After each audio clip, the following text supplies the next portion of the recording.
We just spent 5 days on Instagram Influencer Island, or otherwise known as Nusa Penida. And after spending countless hours playing the trip, we're now providing you with everything we've learned, including how do you get there, the language, cash or credit card, the food, where to stay.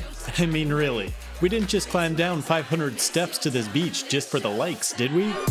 I'm not saying we know more than the locals, but we're not here to waste your time like so many other vlogs do. This is the Nusa Penida Island Guide. Let's go! Living my best life. I'm living my best life. Alright, that's enough intro nonsense. Let's dive into the essential information. This one sleepy island completely transformed around 2014 due to viral social media images and is now a mainstream tourist destination. So, how do you get there? Nusa Penida doesn't have any airports, so the only way to arrive is by a boat from one of the surrounding islands like Lombok or Bali. From Bali, it usually takes less than an hour to arrive, and there is a harbor fee that you'll have to pay in cash before arriving on the island. Then I guess we'll need some money, so what's the currency? Indonesia uses the Indonesian rupee as its currency, and here's a tip. It's always best to get cash by withdrawing from ATMs, which should have the best exchange rate. Just make sure to choose the rupee instead of your local bank's currency. Well then, are there ATMs? There are a handful of ATMs found near the harbors on the main road. The withdrawal limit is $1.5 million. rupees, which is the equivalent to just under 90 US dollars. If you can, you should take out cash before arriving in Nusa Penida. ATMs seem to frequently run out of cash or won't work for hours at a time, so be sure to stock up on cash before arriving on this island. Cash or credit card. Cash is definitely the preferred payment method here. Many small shops, tourist services, and restaurants will also accept credit cards, but it will result in a 3% fee. Visiting most attractions on the island, you'll have to pay in cash for parking, so be sure to always carry small bills with you. What's the power outlet? The Type C and the Type F power socket is used in Indonesia. If you're visiting from America, you will need an adapter. Are there any apps worth downloading? Indeed, there is one. The Info BMKG app is the essential for keeping on top of weather and earthquakes, not just in Nusa Penida, but across the entire country. Can you drink the water? That's a big nope. You should not drink the tap water unless you're looking to get an upset stomach and diarrhea. How about public bathrooms? Why yes, some popular destinations do have toilets on site, but you'll most likely have to pay a small 5,000 rupee fee to use them. Just don't expect much since many of these are very poorly maintained, and you should bring your own toilet paper since it's rarely provided. Oh my god, that's so hot. It was horrible. Do you need to know the language? Nusa Penida Balinese is the language spoken by the local population, but English is widely understood, especially in touristy areas. We'll dive much deeper into this later in the video. Is there tipping? Tipping is not mandatory anywhere on the island, but it could be done in a few situations. Most restaurants already include a service charge on the bill, but if there isn't one, a 5 to 10% tip would be recommended. recommendation. Tour guides, spa services, or private drivers all are possible areas that you could consider tipping an individual for a job well done. Can you drink alcohol in public? On Nusa Penida, drinking alcohol in public is generally prohibited or frowned upon. Enforcement of this seemed to be pretty relaxed while we were there, but in general, you don't see people walking around the beach or the streets with a beer. When's the best time to visit? May through September is the dry season on the island, which makes it perfect for minimal rainfall, calmer oceans, and better road conditions. We'll provide much more details on this. Latest on the menu.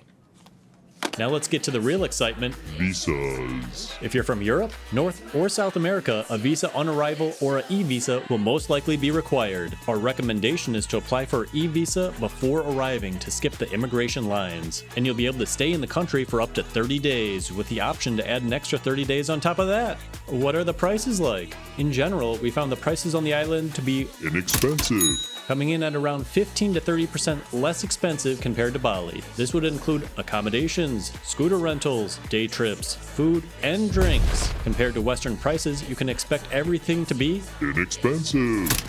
How long should you stay? Considering some people visit just for a day trip, this all depends on the type of tourist you are.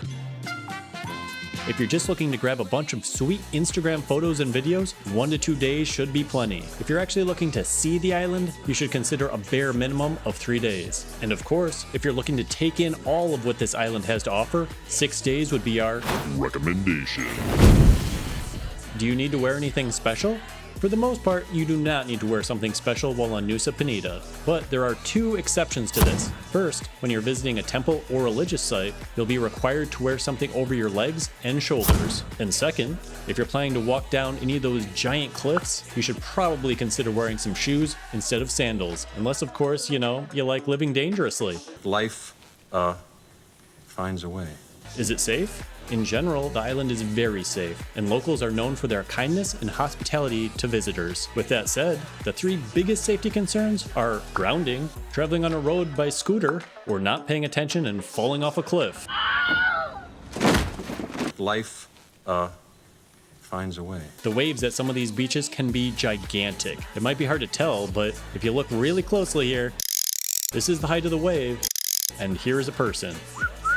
So following no swimming signs is a must. Next, the roads here are probably some of the worst we have ever seen while traveling. If you're new to riding a motorcycle or a scooter, this is not the island to try it on. Most roads are so narrow that 2 cars can barely pass each other. Anything is possible! Finally, those steep cliffs on the island are super photogenic. You'll just need to remember to pay attention to your surroundings and not the phone in your hand. And that, my friends, is the essential information you'll need to know before visiting the island of Nusa Penida.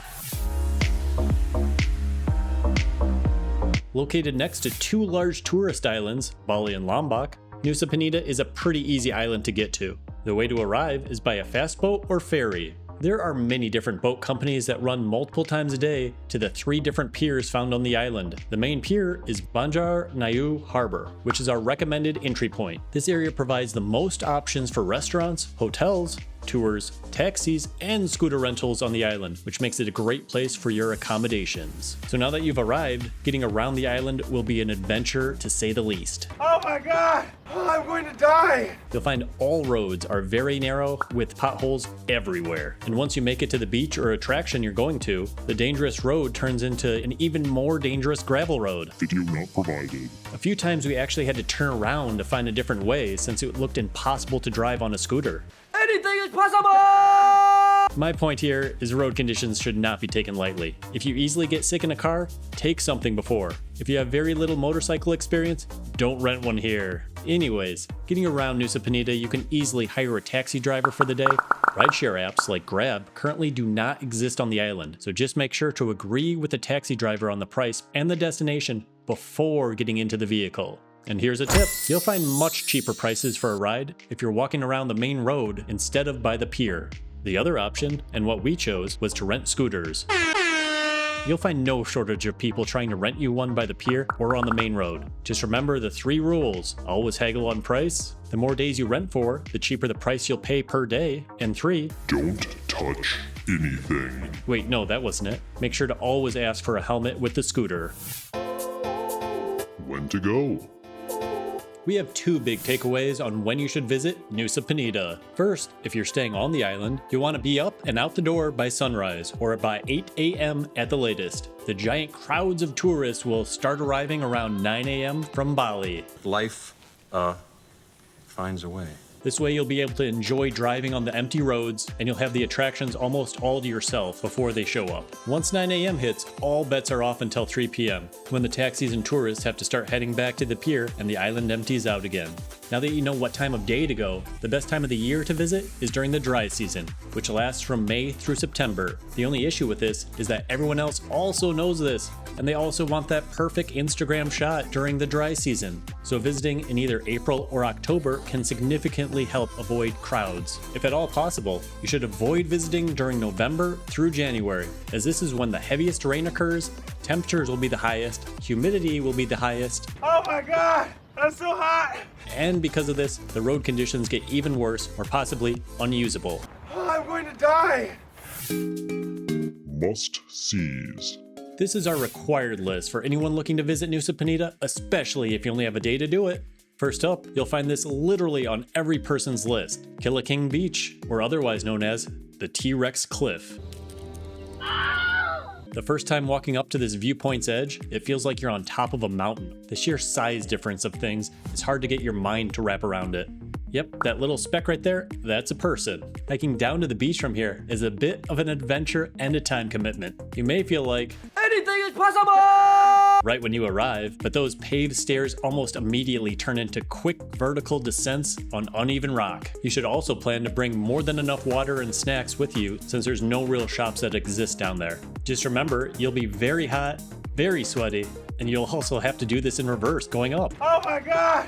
Throw me a frickin' bone here. Well, now that you've taken the plunge going down, you're in for a real treat since this is probably the best beach on the entire island. Super soft sand, huge waves, even larger cliffs, all with a small amount of tourists. Speaking of, if you want to avoid the crowds here like this, plan on arriving between sunrise and 9 a.m. or just after 3 p.m. Fortunately, they're building a giant elevator right on side the cliffside for people to gain access to the beach.